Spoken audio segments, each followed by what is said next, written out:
My dad said, "This year's just too crowded. Maybe you and the kids sit it out." I said, "No problem." Then my daughter saw a video on Instagram. My cousin's friends, her boss, even a toddler from next door, all at my parents' house. I took a photo of the gifts we wrapped and texted, dropping these off at Goodwill. 40 minutes later, my dad was at my door, breathless. I opened it and said, "It hurts to admit it, but they don't give a damn about me or my kids. I don't think they ever really did." And saying that out loud, even just in my head, feels like ripping something open that I've spent years carefully sewing shut.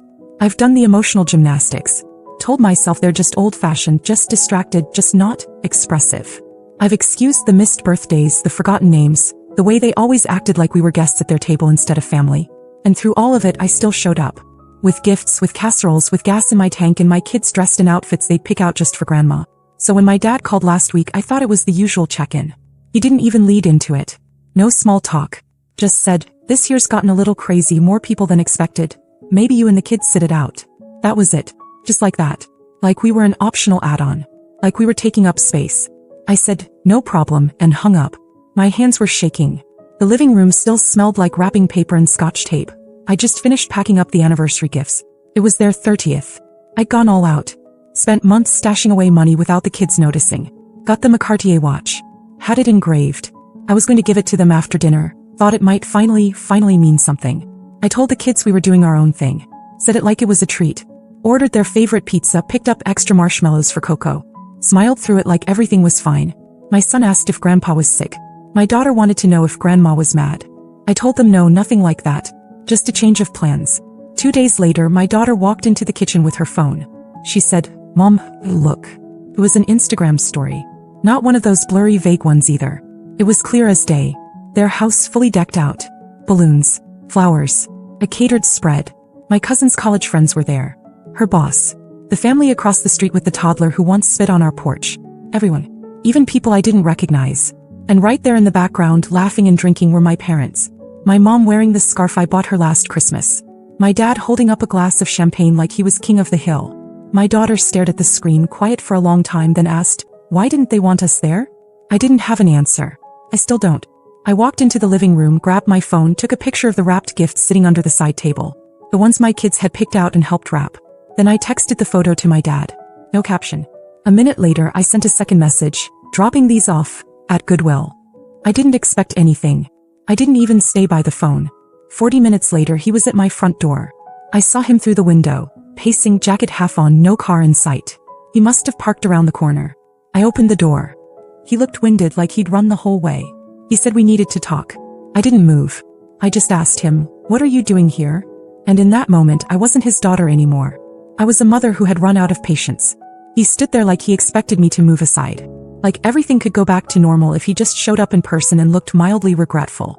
I didn't budge. The door stayed half open, the cold air pushing in between us. He started talking fast, like that would help. Said things got a little bigger than expected. Said he didn't plan the whole thing. That my cousin took care of the invites. That it wasn't about excluding me or the kids, it just happened that way. I didn't say anything for a few seconds because I needed to be sure I wouldn't snap. Then I asked him one question. The toddler from next door made the list? He shifted his weight. Looked down like the ground was more comfortable than my face. Then he said something about how it wasn't meant to be personal. That we always take things too far. That I could have just called instead of sending a dramatic message. There was that phrase again. We, like my kids and I, are one blurry category he can dismiss together. Like a stain he can't scrub out. He tried to smooth it over. Said they were planning to call us the next day anyway. It's been a hectic week. He even said we could come by for cake that weekend. As if my daughter didn't already watch him give a toast without her. As if my son didn't already ask why Grandpa didn't want to see his drawing. So I told him about the watch. About how it took me months of cutting back, picking up extra shifts, saying no to things the kids wanted. I didn't want pity, I just wanted him to feel it. To know I gave him something real and he gave us nothing. He went quiet. That kind of quiet where you know the apology isn't coming. Then finally he said it. "You didn't have to do all that. Not thank you. Not sorry. Just a flat little reminder that everything I ever do for them is unnecessary in their eyes." That's when my daughter appeared behind me. She had socks on and was holding one of the gift bags, the one with the mug she made my mom in art class. She didn't say anything for a second, then asked, "Is Grandpa here to take the gifts now?" My dad looked at her like she was someone else's child. Didn't even try to kneel down or hug her or say hi. Just stared like she'd caught him doing something embarrassing. I said, "No." He's not taking anything. And I closed the door. He stood there for a second. I watched through the peephole. He didn't knock again. Just stood still for a moment, then walked off down the driveway. He didn't drive. I think he parked a few houses down so the neighbors wouldn't see his car.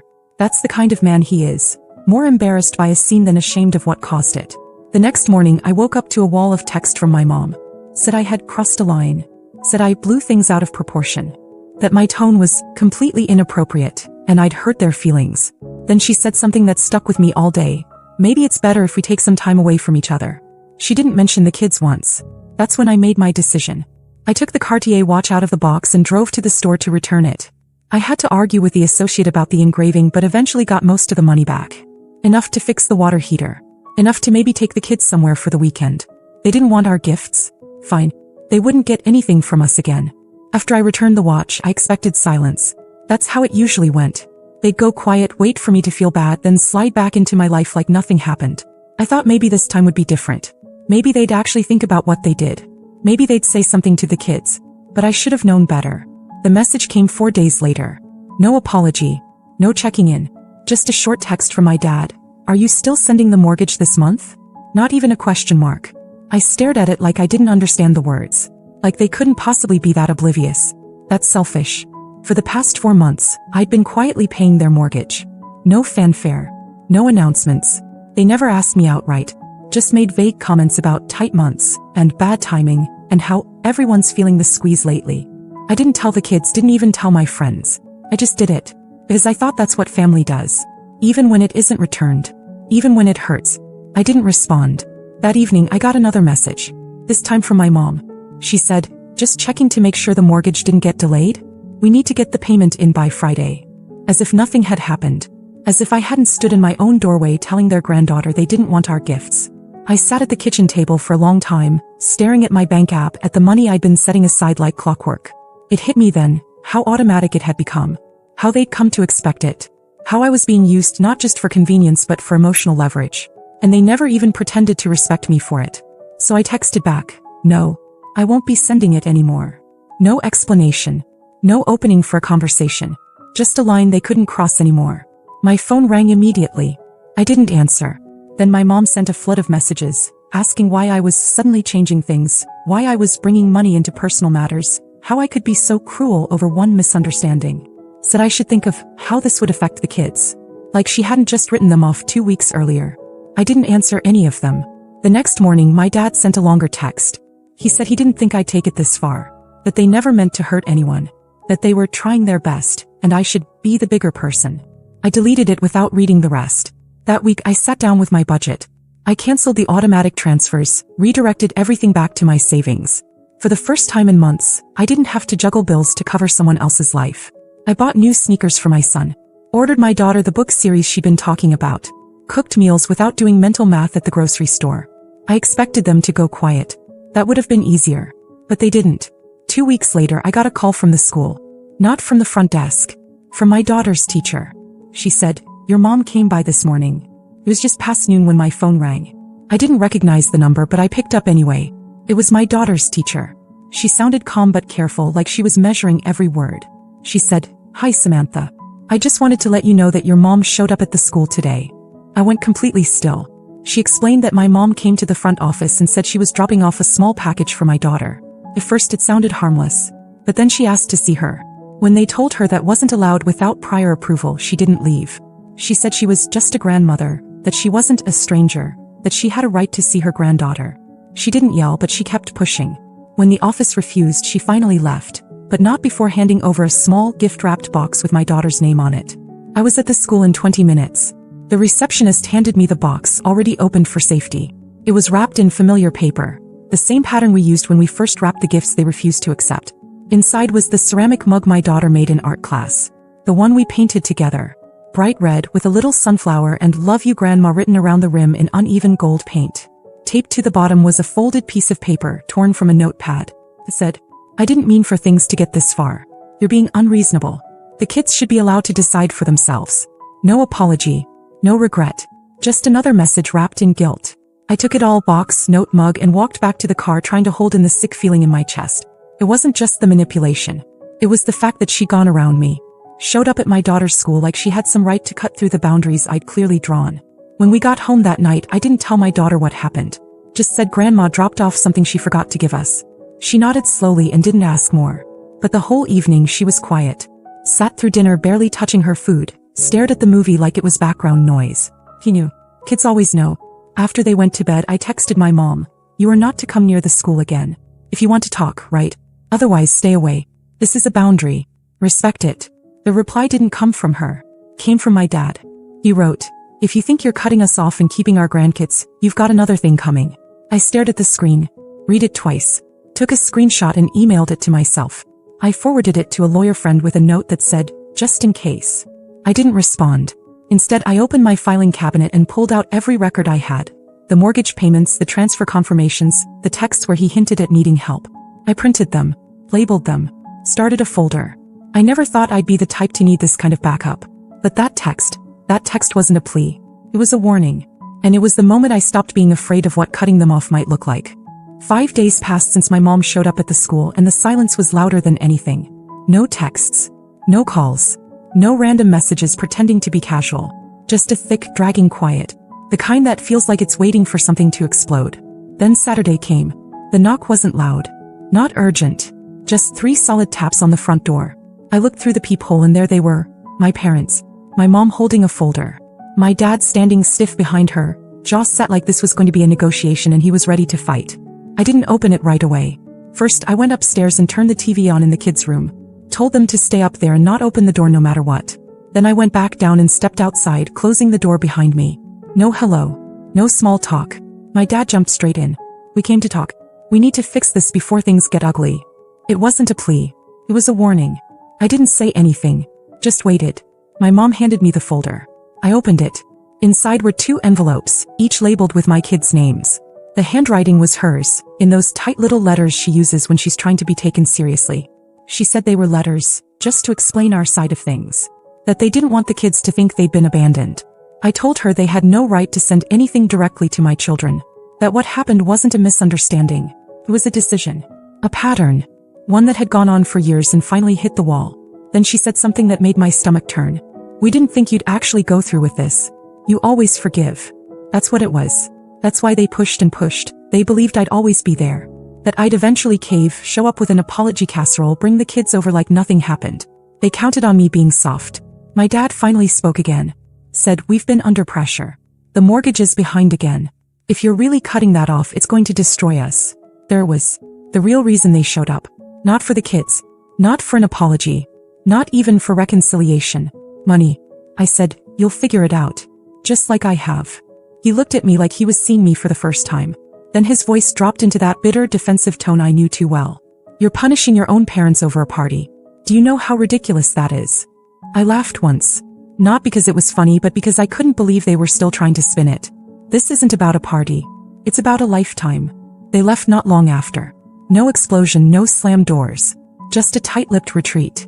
I stood on the porch and watched them walk to their car without looking back. That night, at exactly 9:03 p.m., my mom texted, "You've made your decision. I hope you're proud. We won't be reaching out again. Don't contact us unless it's an emergency." I stared at it. It didn't even hurt the way I thought it would. I didn't cry. I didn't panic. But I did feel something break loose inside me. Something old. Something I'd held on to for too long. Later, as I was tucking the kids in, my daughter wrapped her arms around me and whispered, "Even if they don't come back, we're okay. We have you." My son mumbled, already half asleep, "We have the fun house now." I kissed their foreheads and turned off the light. And I realized, they were right. We were okay. It's been just over 3 weeks since that last message. Since they drew their line in the sand and told me not to contact them unless it was an emergency. No one has said a word since. No surprise calls. No vague texts pretending everything's fine. No cards for the kids. No curious questions passed through relatives. Just nothing. And I won't lie, at first the silence felt like something was missing. Not them exactly. Just the noise I was used to. The constant tension. The watching and waiting for the next jab dressed up as concern. When it stopped, it felt like walking through a house he used to live in. Quiet but heavy with memories. I've had to remind myself daily. This is peace. Not loneliness. Not a cold war. Just peace. The kids adjusted faster than I expected. Maybe because they were already halfway there before I even noticed. My daughter's been writing these little stories and taping them to her wall. Stories about a girl and her magical dog who can travel through time. She told me the other night that the girl always wins because she remembers who she is, even when people lie to her. My son built a fort in the living room out of blankets and chairs. He says it's the no sad people zone. They eat snacks in there and watch old cartoons, and every time I peek in I think about how lucky I am that they didn't let bitterness take root. They still laugh. They still believe in good things. A few nights ago I found the box of gifts we'd wrapped before all of this. I thought I'd donated everything, but apparently one bag got pushed behind the coats in the closet. Inside was a frame my daughter made with a photo of the four of us, from 2 years ago, back when things still felt fixable. She had decorated it with tiny foam hearts and glued a note to the back. For Grandma and Grandpa's anniversary. Please don't cry. I sat on the floor for a long time holding that frame. Not crying. Just sitting with everything. It was never just about that party. It was about years. Years of being sidelined, of being useful but not seen. Of showing up with kids in tow and hope in hand, only to leave feeling like I'd crashed someone else's holiday. And the truth is, if I hadn't pulled away this time, they would have let it happen again. And again. And again. They're not reaching out because they miss us. They're staying silent because they lost control. I finally stopped being the daughter who swallowed it all and smiled. And that's not the version of me they know how to love. Still, it hurts. There are moments when I want to send a picture of the kids playing in the snow, or forward a silly video, or share a birthday invitation. I catch myself reaching for my phone and then I stop. Not out of anger, but because I remember what they did when they had the chance. They turned their backs. And now they're pretending they're the ones who've been wronged. So this is where it stands. I'm not making any promises. I don't know what will happen next year or the year after that. I don't know if they'll reach out when things get harder, or if they'll let pride bury what little relationship we had left. But I do know this. If they ever want to come back, it won't be to the same door they walked away from. It'll have to be different. Or not at all. For now it's just me and the kids. Pizza nights. Pajamas all day on Saturdays. Homemade decorations and music too loud and cookies we always burn a little. It's not perfect, but it's real. And it's ours. So maybe this is the last update. Or maybe not. Either way, thank you for reading. We're okay now. Really okay. And for the first time in a long time I don't feel guilty for saying that.